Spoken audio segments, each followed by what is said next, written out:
myself Shipra and today we are continuing our previous series. आज के lecture video में हम क्या करेंगे, अभी तक हमने जो पुराने लेक्चर्स थे उसमें हमने सर्वलेट क्यों बनाते हैं, कैसे बनाते हैं, इन सब चीज़ों को कवर किया। नेक्स्ट हमने उसके बाद एक लॉगिन एप्लीकेशन बनाई ताकि हम सर्वलेट का डेटा, एक नॉर्मल HTML फॉर्म का डेटा सर्वलेट तक भेज सकें। उसके बाद नेक्स्ट एप्लीकेशन में एक रजिस्ट्रेशन फॉर्म बनाया। आज हम एक कोड करेंगे, उसमें क्या करेंगे, हम जितना भी डेटाबेस में डेटा सेव है उसको एक ड्रॉप डाउन के अंदर फिल करके देखेंगे। तो हमारा आज की क्लास का टॉपिक ये है कि हम डेटाबेस से डेटा उठा के उसे किसी फॉर्म कंट्रोल में फिल कैसे करेंगे। ओके, इसके लिए सबसे पहले मुझे क्या करना होगा, एक सर्वलेट बनानी होगी। एक सिंपल सी सर्वलेट है,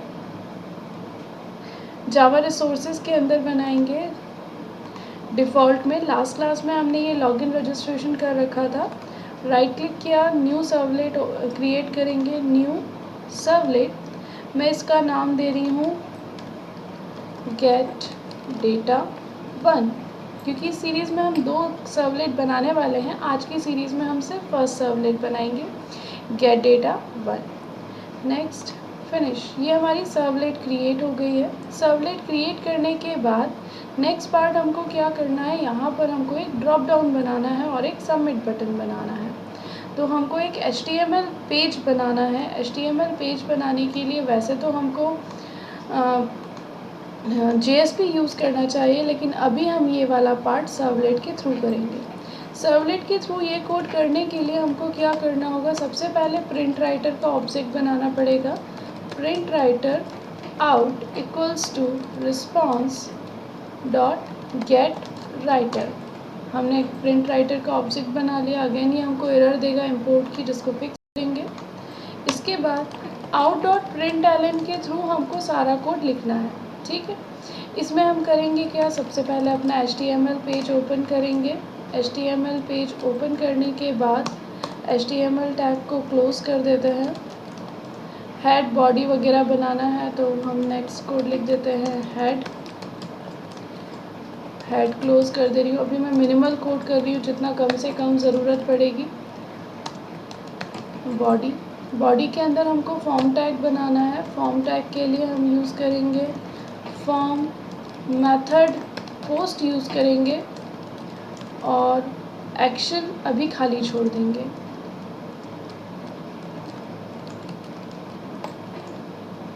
अब यहाँ पर हम डबल कोट के अंदर डबल कोट नहीं लगा सकते हैं डायरेक्टली, इसलिए हमको स्लैश डबल कोट लिखना पड़ेगा ताकि डबल कोट आए।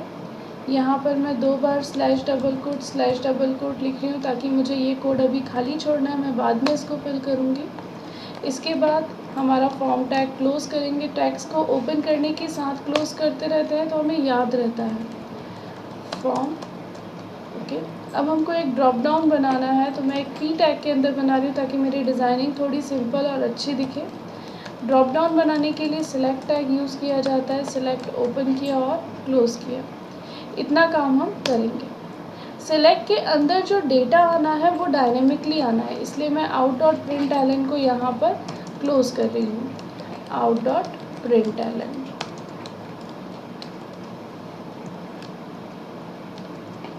ठीक है। ये हमने सेलेक्ट ओपन किया और क्लोज़ किया अलग अलग। अब हमको नेक्स्ट कोड करना है कि हमको डेटाबेस से डेटा फैच करना है। लास्ट क्लास के कोड में हमने रजिस्टर एक्शन में डेटाबेस को कनेक्ट करने का कोड लिखा था, हम उसी कोड को यूटिलाइज़ करेंगे। देखिए यहाँ पर हमने कनेक्शन इस्टेब्लिश करने का कोड, DB URL से कनेक्ट करने का कोड और कनेक्शन रिसीव करने का कोड, इतना कोड हमने लिखा हुआ है। तो मैं इस कोड को कॉपी करूँगी और गेट डेटा के अंदर पेस्ट करूँगी। आप चाहें तो मैं इसको दोबारा एक्सप्लेन कर सकती हूँ। क्लास डॉट फॉर नेम हमने क्यों यूज़ किया है, ड्राइवर को लोड करने के लिए। DB URL में हमने अपने डेटाबेस की लोकेशन और उसको किस ड्राइवर के थ्रू एक्सेस किया जाएगा वो बताया है। और कौन हमारी कनेक्शन क्लास का ऑब्जेक्ट है जिसको हम यहाँ पर पब्लिकली डिक्लेयर करेंगे।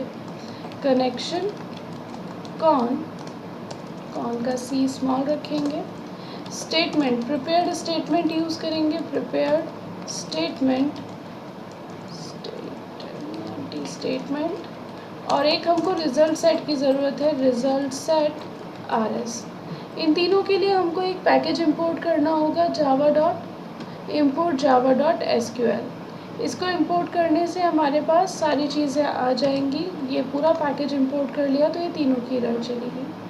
ये हमने पहले भी देखा था कि ये वाली जो क्लास है ये क्या करती है कि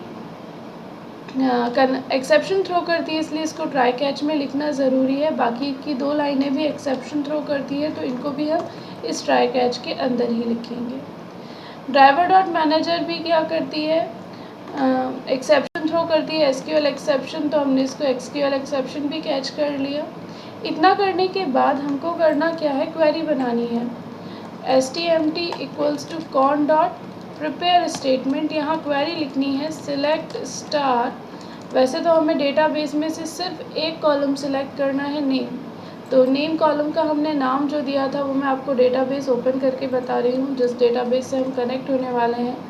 MS एक्सेस में डेमो2 ये हमारा डेटाबेस है जिससे हम कनेक्ट होने वाले हैं। इसमें रजिस्टर नाम की टेबल है।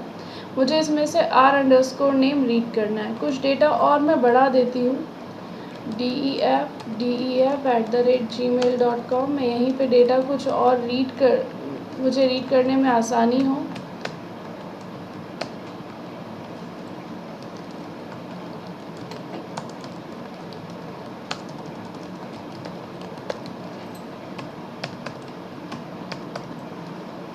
मैंने इसमें 4 डेटास डाल दिए हैं रजिस्टर के अंदर r_name। Select r_name from register table.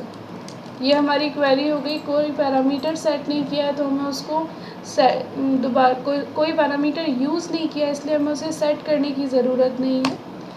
अब हम डेटा को रिसीव करेंगे। rs equal to stmt dot execute query. Execute query method use करेंगे यहाँ पर। जब हम इंसर्ट करते हैं तो एग्जीक्यूट अपडेट यूज़ करते हैं, यहाँ पर एग्जीक्यूट क्वेरी यूज़ करेंगे। rs equal to stmt dot execute query. अब मुझे क्या करना है, जितनी रोज़ हैं अवेलेबल उतनी बार ऑप्शन मुझे बनाना है। तो मैं वाइल लूप लगाऊंगी। While rs dot next method लगाया। rs डॉट नेक्स्ट कब तक चलेगी, ये रिज़ल्ट सेट को रीड करेगी। अभी मेरी रिज़ल्ट सेट में कितनी रोज़ आई होंगी, क्योंकि मेरे डेटाबेस में 4 रोज़ हैं तो मेरे पास 4 रोज़ अवेलेबल होंगी रिज़ल्ट सेट में। बाय डिफ़ॉल्ट जो रिज़ल्ट सेट का पॉइंटर होता है वो -1 पे होता है। पहली बार rs नेक्स्ट मेथड कॉल करेंगे तो वो 0 पे जाएगा और ट्रू वैल्यू रिटर्न करेगा। अब हम यहाँ से डेटा रीड करेंगे। String data equal to rs dot get. अब मुझे पता है कि जो डेटा मुझे रीड करना है वो स्ट्रिंग टाइप का है और उसका कॉलम इंडेक्स 1 से शुरू होता है तो मैंने 1 दे दिया। यहाँ पर आप डायरेक्ट कॉलम का नाम भी दे सकते हो, r_name, तो आपकी दोनों में से जो मर्ज़ी हो आप वो यूज़ कर सकते हो।